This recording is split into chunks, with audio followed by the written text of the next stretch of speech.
Hi friends, நம்ம இந்த வீடியோவில் சிக்கன் குழம்பு தான் பார்க்க போகிறோம். இது கொஞ்சம் டிஃப்ரெண்ட்டாக இருக்கும். இதேமாரி ட்ரை பண்ணி பாருங்கள். ஃபஸ்ட்டு ஒரு கடாயில் தேவையான அளவு எண்ணெய் சேர்த்துக்கலாம். சேர்த்துட்டு ஒரு அரை ஸ்பூன் அளவுக்கு மிளகு, காரத்துக்கு ஒரு அரை ஸ்பூன் மிளகு, அரை ஸ்பூன் ஜீரகம், அது நல்லா பொரியட்டும். பொரிஞ்சதும் ஒரு 1/4 ஸ்பூன் அளவுக்கு மல்லி, ரொம்ப போட வேணாம், கொஞ்சமாக போட்டால் போதும். வரமிளகா காரத்துக்கு ஒரு 3 போட்டிருக்கேன். அதை நல்லா வதக்கிக்கலாம். சிம்லேயே வச்சு நல்லா வதக்கிக்கோங்க. கருக விடாமல் சிம்லேயே வச்சுக்கோங்க. இப்போ இதில் வெங்காயம், சின்ன வெங்காயம் ஒரு தாராளமாக ஒரு 20லேருந்து 30 வெங்காயம், நல்லா சின்ன வெங்காயம் சேர்த்துக்கோங்க. இது மசாலா மாரி நம்ம அரைக்க போகிறோம். அதுக்கு தான் நம்ம வதக்கிறேன். ஒரு 2லேருந்து 3 நிமிஷம் நல்லா வதக்கிக்கோங்க. நல்லா சிம்லேயே வச்சு நல்லா வதக்கிக்கோங்க.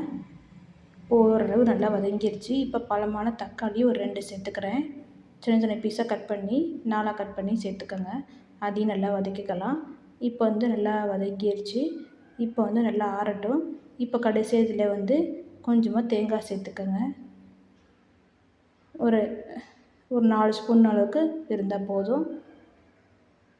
தேங்காய் சேர்த்துட்டு அதையும் நல்லா அந்த பாத்திரத்தில் சூடு இருக்கும், அந்த சூட்லேயே நல்லா வதக்கிக்கோங்க. இப்போ நல்லா ஆறட்டும். இப்போ நல்லா ஆறுனதும் ஒரு மிக்ஸி ஜாரில் நம்ம சேர்த்துக்கலாம். இப்போ சேர்த்துட்டு இதுக்கு தேவையான அளவு கொஞ்சமாக தண்ணி சேர்த்துட்டு உப்பு கொஞ்சம் சேர்த்துக்கோங்க. ரொம்ப சேர்க்கணும் தெரியல, கொஞ்சமாக சேர்த்துட்டு நேவாக அரைச்சிக்கோங்க. இப்போ அதே கடாயில் கொஞ்சமாக எண்ணெய் சேர்த்துக்கிறேன். ஒரு 2லேருந்து 3 ஸ்பூன் அளவுக்கு தாராளமாக சேர்த்துக்கோங்க. இப்போ எண்ணெய் காஞ்சதும் பட்டை, கிராம்பு, சோம்பு எல்லாம் நல்லா பொரியட்டும். கருவேப்பிலை ஒரு கொத்து சேர்த்துக்கோங்க. பெரிய வெங்காயம் நைஸாக கட் பண்ணி வச்சுருக்கேன், 1 சேர்த்துருக்கேன். ரொம்ப சேர்க்கல நான், நம்ம அரைச்சிருக்கோம் மசாலா, அதனால் ரொம்ப சேர்க்கணும் தேவையில்லை. இஞ்சி பூண்டு அரை டீஸ்பூன் சேர்த்துட்டு நல்லா வதக்கிக்கோங்க. பச்சை வாசனை போகிறதுக்கு நல்லா சிம்லேயே வச்சு நல்லா வதக்கிக்கோங்க. இப்போ இதில் மிளகாத்தூள், காரத்துக்கு மாதிரி நீங்கள் சேர்த்துக்கோங்க. ஏன்னா மிளகு, வரமிளகாய் எல்லாம் நம்ம சேர்த்து அரைச்சிருக்கோம், அதனால் காரத்துக்கு தகுந்த மாதிரி நீங்கள் சேர்த்துக்கலாம். நான் காஷ்மீர் மிளகாத்தூள் சேர்த்துருக்கேன். இப்போ சிக்கன் நல்லா வாஷ் பண்ணி வச்சுருக்கேன், அதையும் சேர்த்துட்டு நல்லா வதக்கிக்கோங்க. நம்ம நார்மல் மிளகாத்தூள் போல் காஷ்மீர் மிளகாத்தூள் போட்டிருக்கேன், கருக்காக நான் போட்டிருக்கேன். இப்போ நல்லா வதங்கிருச்சு. இப்போ கொஞ்சமாக இதில் மஞ்சள்தூள் சேர்த்துட்டு அதையும் நல்லா வதக்கிக்கலாம்.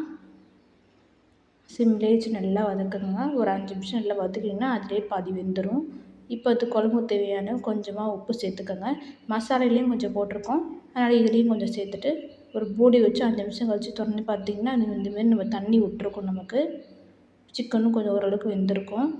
இப்போ அரைச்ச மசாலாவை இதில் போட்டுடலாம்.